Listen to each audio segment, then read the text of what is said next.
Okay, so continue. We're up to next, the CF number 16. So basically, we're at the end of the Shemoneh Esrei, right? I mean, we finished Shemoneh Esrei. But let's see. 16. It has already been set out above in 12.3, so we're on 18, right? That if person feels even slight urge, that's our previous topic, right? The urge to relieve himself, it is forbidden to him to pray until he cleanses himself. There is a release himself. So it is forbidden. It's not nice. It's not, no, he's forbidden to pray, right?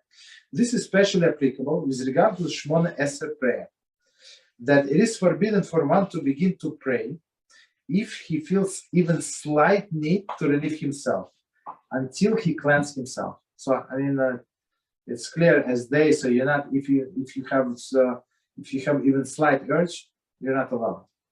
However, if when he began Shemoneh Esrei, he did not feel any need to relieve himself, and only after he began,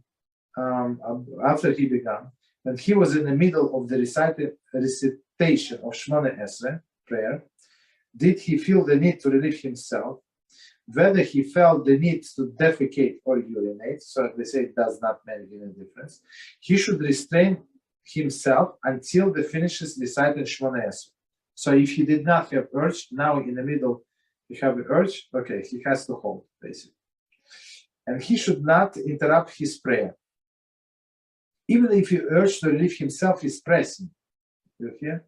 He should nevertheless restrain himself as long as he can, and he should not interrupt his prayer to leave in the middle of Shemoneh Esrei prayer, to attend to his needs, until after he has concluded the blessing, es amo Israel b'shalom.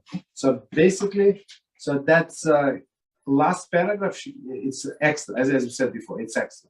So if he needs to go to the bathroom, he finished the last blessing of the peace, and he can go to the bathroom. Okay, we good. I mean, there are not even any commentary. I think it's straightforward. Okay. So me personally, as I said before, I'm trying to check, make sure that I don't have any urge before every prayer. Okay.